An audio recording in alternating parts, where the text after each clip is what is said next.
ان اللہ لا ينظر الى صورکم واموالکم ولکن ينظر الى قلوبکم واعمالکم، اللہ تمہاری صورتوں اور تمہارے اعمالوں کو نہیں دیکھتے، تمہارے دلوں اور تمہارے اعمال کو دیکھتے۔ حضور تشریف فرما سامنے سے ایک شخص گزرا، بڑی کر و کر، بڑے شان و شوکت کے ساتھ، ہٹو بٹو کی صدا تھی، شور و غوغا تھا۔ آپ صلی اللہ علیہ وسلم نے صحابہ سے پوچھا یہ کیسا آدمی؟ حضور بڑا تھا، اگر نہیں بات کرے تو لوگ توجہ سے سنیں، سفارش کرے تو قبول کی جائے، نکاح کا پیغام پہلے تو قبول کیے جائے، بڑا آدمی ہے۔ آپ کا خاموشی اختیار کر۔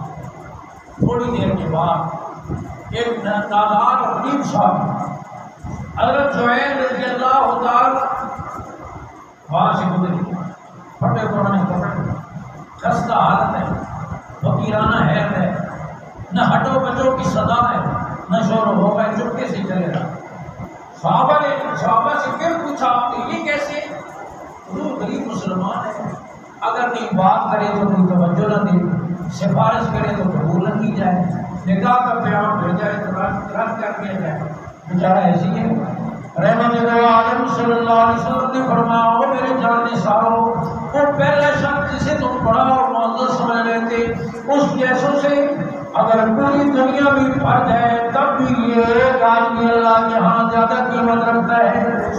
تب بھی ایک آدمی اللہ کے، میں آج کر رہا ہوں جن چیزوں کی وجہ سے ہم قیمت لگاتے ہیں، اللہ کے ہم کی قیمت، اللہ کا